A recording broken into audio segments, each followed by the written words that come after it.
Hello students and welcome to your geography class. Today we are going to discuss about weather and climate, and our topic is weather instruments. First of all, we'll discuss about the measuring temperature, how to measure temperature. So temperature is a measure of how hot or cold the air is. It is measured using a thermometer. Is it clear? So in the first picture you can see the thermometer is over there. So thermometer is being used to measure how hot or cold the air is.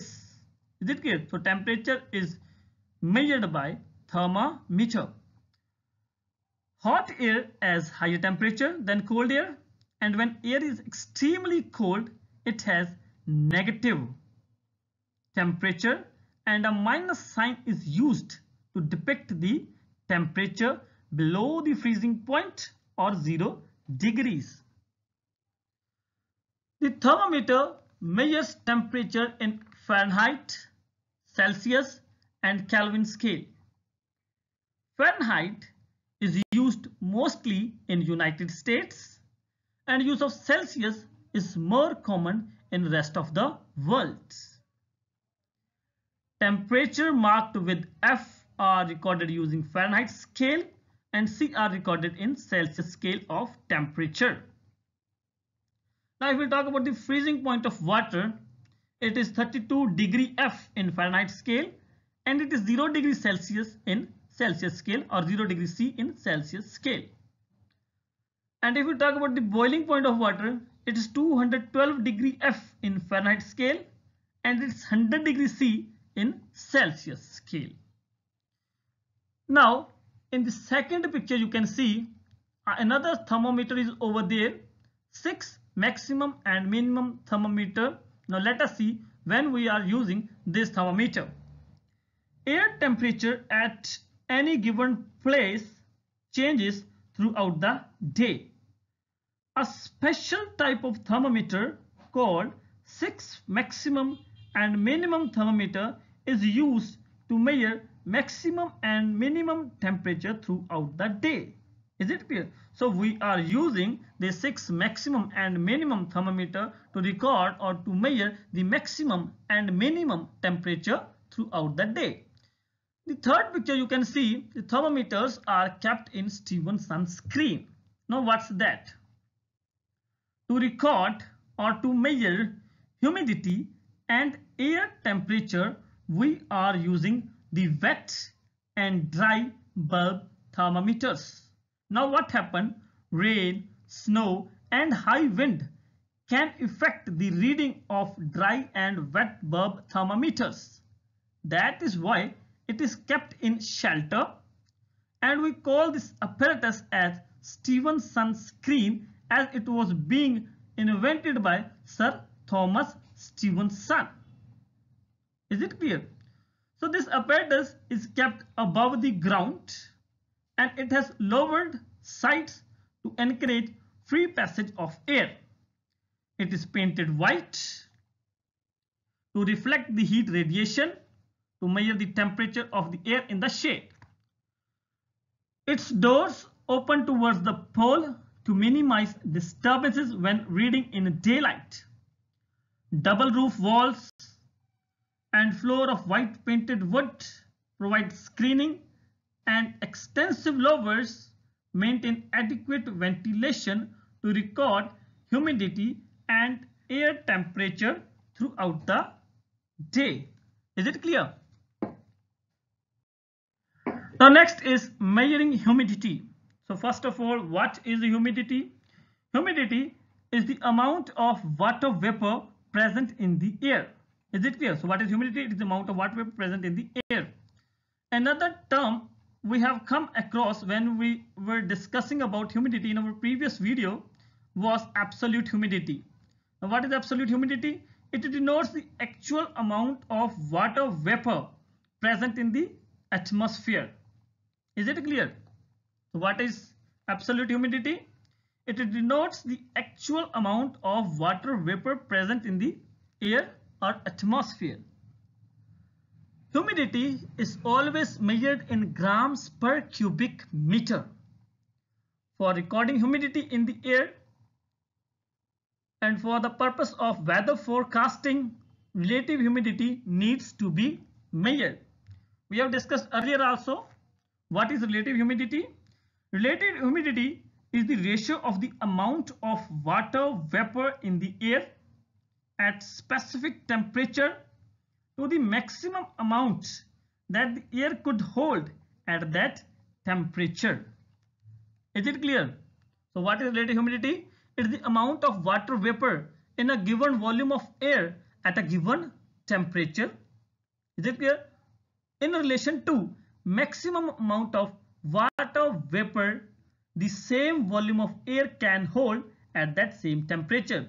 So to calculate relative humidity, what we will do, we will divide the amount of water vapor in a given volume of air at given temperature to maximum amount of water vapor the same volume of air can hold at the same temperature. Is it clear? So we will divide this one and then we will multiply it with 100. Why? Because relative humidity is always expressed in percentage. So first of all, we will divide the amount of water present in the air to the maximum amount of water vapor the same air can hold at the same temperature. Now let us take the example. Suppose that the amount of water vapor present in the air is 20 gram, but the amount of water vapor that air can hold is 40 gram. Then what we will do? We will divide 20 by 40 and then we will multiply them with 100. Answer is 50%. Thus air hold 50% of the actual capacity of humidity. What does it mean? That air can hold more 50% of water in that. Is it clear? Now on your left hand side you can see an instrument is over there and the name of this instrument is hygrometer. A hygrometer is an instrument used for measuring relative humidity. It measures the water vapor in the atmosphere. Now let us deal with air pressure. What is air pressure or atmospheric pressure? Although the air pressure is having very little weight, but the weight of total atmosphere is enormous, very big. The weight exerts some pressure on the surface of the earth. Is it clear? Now what is that pressure? What is the atmospheric pressure? Atmospheric pressure is the pressure exerted on a unit area on the earth's surface by gases present in the air. Is it clear? And the atmospheric pressure in one place may be different from that of the another place and also from one time to another. And as we go higher, the air becomes thin and exerts less pressure. Atmospheric pressure is always measured in millibars, and 1013 millibars is considered to be the normal atmospheric pressure. Now let us deal with the instruments which are being used to measure the atmospheric pressure. The first is mercury barometer. If you will see this mercury barometer, why it is called as mercury barometer? Because the reservoir is having filled with mercury, and when air is exerting pressure on that mercury is rising in the graduated tube, glass tube. Is it clear? And we are able to measure that what is the air pressure, what pressure air is exerting upon us, upon unit area on the earth's surface. Is it clear? So when the air will exert pressure, the mercury will rise in the tube, and as you know, the tube is graduated. Is it clear? So we are able to measure the air pressure. Since the mercury barometer is not easily portable, the Android barometer is more commonly used. In the third picture you can see the Android barometer. An Android barometer consists of a metal box with partial vacuum inside and a flexible wall which expands and contracts. Pointer inside, or you can see the pointer, it indicates the atmospheric pressure accordingly. You can see the pointer over there, and you can see the stormy, rain, change, fair, very dry. Is it clear?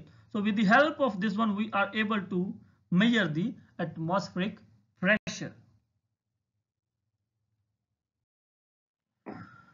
So let us deal with rainfall. How to measure the rainfall? So rainfall is a form of precipitation. When water falls in a liquid form onto the ground from the atmosphere, it is called as rainfall. Is it clear? So I have told you the other forms of precipitation also. We have discussed about hail, we have discussed about sleet, we have discussed about snowfall. So rainfall is also a form of precipitation. And what is rainfall? When water falls in liquid form onto the ground, it is called as rainfall. Is it clear? From the atmosphere. So it is usually measured in millimeters. If we have to measure the day's total rainfall, we will measure it in millimeters. But if we have to measure the amount of rainfall annually, then we are measuring it in another unit, which is centimeters. A self-recording rain gauge is called as pleiograph. And our meteorologists use an instrument to measure rainfall, and that instrument is rain gauge. Let us discuss about the rain gauge. You can see the 4 pictures of rain gauge over here. So in a rain gauge, rain pours in through a funnel into a container. Third picture, you can see a vessel is kept over there. Inside the vessel, a container is over there, and above that container, a funnel is placed. Is it clear? And rain pours in through a funnel into a container. This funnel is collecting rain droplets and then pouring those rain droplets into that container. Now after collecting, what is over there? After every 24 hours, the water so collected in the container is poured into a measuring cylinder that gives a reading of the day's total rainfall. Is it clear? So after 24 hours, the water which we have so collected, we will pour that water into measuring cylinder, which you can see in the 4th picture. A measuring cylinder is over there. Now water which is so collected is poured into this measuring cylinder, and this gives a reading of the day's total rainfall. Now let us see the conditions. What are the conditions? How we have to keep this rain gauge to measure the amount of rainfall during a day. A rain gauge must always be placed in an open area with no hindrances like trees or walls around. And we have to place it on a level land, a flat land, to collect and measure the rainfall correctly. Is it clear? Now let us deal with wind speed. Air in motion is called wind. Sometimes the day is calm, another day may be breezy and pleasant. But on days when strong breezes blow, we say it is windy. Violent storms sometimes follow the winds. And air, as we have discussed earlier also, air always moves from an area of high pressure to an area of low pressure. Hot air rises from a region and creates a low pressure over there. The cold air from the neighboring region moves in, thus causing winds. The speed of winds depend on difference in pressure between the two regions, the pressure gradient, which we have discussed earlier. So up to here we have discussed these simple things, that how wind moves. Wind always moves from high pressure to low pressure. If a hot air is over there, it will rise up, and the cold air which is lying very near, it will start moving inside, and this is causing our winds. Is it clear? So wind always moves from high pressure to low pressure, and we have discussed about the pressure gradient also. The higher the difference between these pressures, greater is the speed of the wind. And if we want to know the direction in which the wind is blowing, we can use a simple instrument which is called as wind vane. Now have a look on the wind vane. The 5th picture, wind vane. It comprises a rotating arm pivoted on a vertical rod. An arrow is fixed on the rod pointing in the direction from which the wind is blowing. And the direction from which the wind blows in is used to name the wind. For example, if the wind blow from the west to east, they are called as westerly winds or westerlies.